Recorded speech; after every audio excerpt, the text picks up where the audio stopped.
difference between these two words? Religious and spiritual, there's nothing like they are different. If you are religious, you must be spiritual. What do you mean by religious? That's what I want to know. It depends upon what is your definition about religion.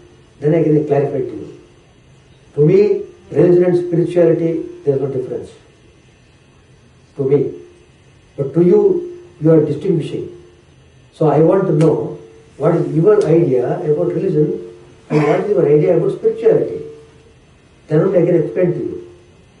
You have to explain your stand clearly. No, because somebody asked me and I thought it is the same, and that person said, no, this is different. This is why I am asking. Bring that person here. See, I should know. If the question is not clarified properly, how can you give the answer properly? Because the way he was trying to say, I am Hindu, okay? But some other person, he may be Christian. That's the name of the religion. That is the name of the religion which you are practicing it. Hindu means what? Hindu dharma means it gives you clear instruction how you to conduct your life. Pravritti marga, nivritti marga.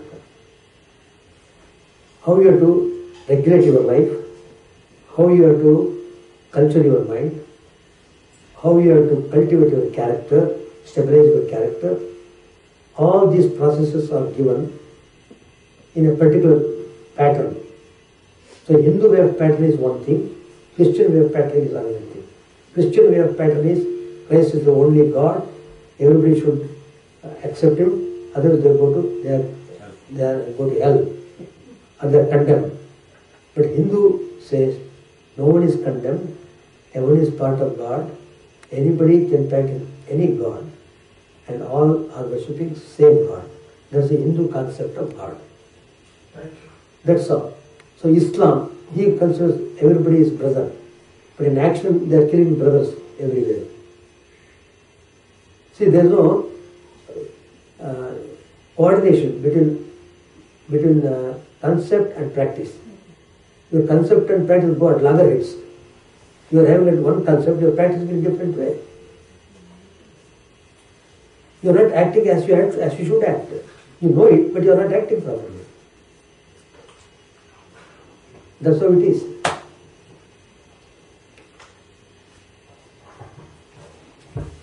So religion means dharma, Hindu dharma, Christ dharma. So dharma means codes of conduct. It gives what to do, what not to do, etc. That's a concept. If you follow that concept, that's spirituality. Now it's clear to you? Just one more question. I have a couple of questions. Discourse and Pravachan. One time you said that you will think about God. When you don't know God, how can you think about God? When you don't know God, what is God? How can you think about God? See, that is my first question. Yeah. The point is, God is the one which is the embodiment of peace and bliss.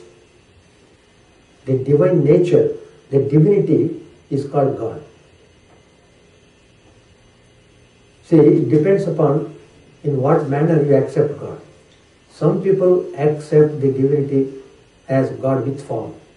Sri Ramchandra, Sri Krishna, Shiva, Kali, Durga, like that. So they have the concept of God in the form, in the divine form. Divine form is the form which has got all the glories. Some people think formless aspect of God. The point is, by reaching that state, you will have immense peace and bliss. It's called Satchidananda Sagara.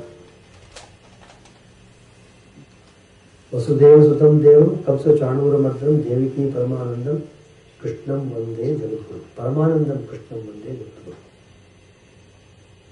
The embodiment of bliss are Krishna. So if you reach that state of embodiment bliss, by reaching which you get total fulfillment, that's all the divinity. That's what is referred to as God. Realizing your true nature, that is God. Who am I? I am the Jyoti, because of which I am activating, I am moving, I am doing all sorts of things. When that Jyoti goes away, the body drops and you will burn the body. Is it not? You will take it to crematorium. All this is activating because of the consciousness inside. What is that consciousness? How does it look? Some people say it is light, Jyoti. How does it? You have to experience yourself. You have to experience, each one has to experience oneself. I may explain to you, but experience is different. Unless you experience, you can't believe it. So to experience it, you have to practice it. To practice it, you must follow the guidance. To get the guidance, you must approach Guru. Having approached Guru, you must have faith in the Guru, not change the Guru every time, now and then. Today one Guru, next day another Guru, third day, go to another person comes and makes a miracle, go to that fellow. That way, you won't go anywhere. So the two questions coming out of the same thing, and I heard in your discourse, is you said you have to have a Shraddha to start your spiritual life. Mm-hmm. But how can you have a Shraddha without a doubt? If you don't have a doubt, your Shraddha would be very empty. Your Shraddha would be very kind of filial. If you just, somebody tells you they have Shraddha, how can you have Shraddha without doubts initially? So that is my second question. I didn't say you should not have doubts.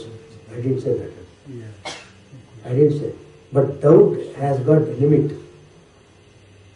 Not limitless doubts. Samshaya Atma Vinashyati. The man who has endless doubts, he is ruined. At one stage, you have to stop doubting. Reasonable doubts, wonderful. In the way, in the doubts, in order to realize, in order to understand, in order to know things, you can ask questions. Asking questions itself is a kind of doubt. It's all right, it's allowed.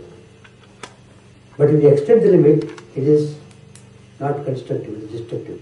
To give an example, fire.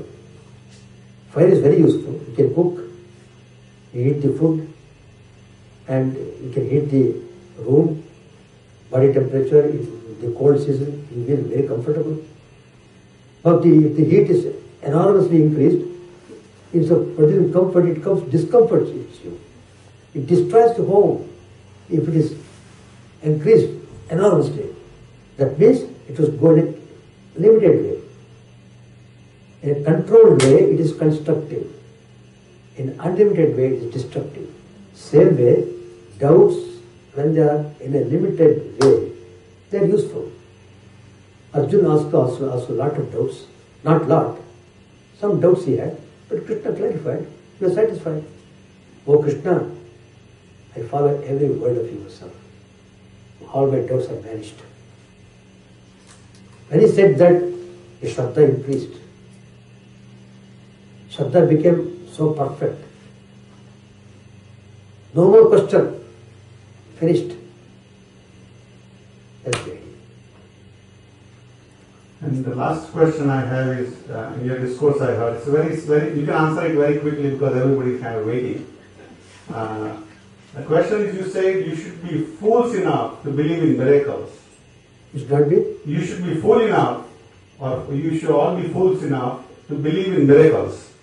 So what kind of miracles you are talking about here? See, miracles means some people come and say some kind of mystical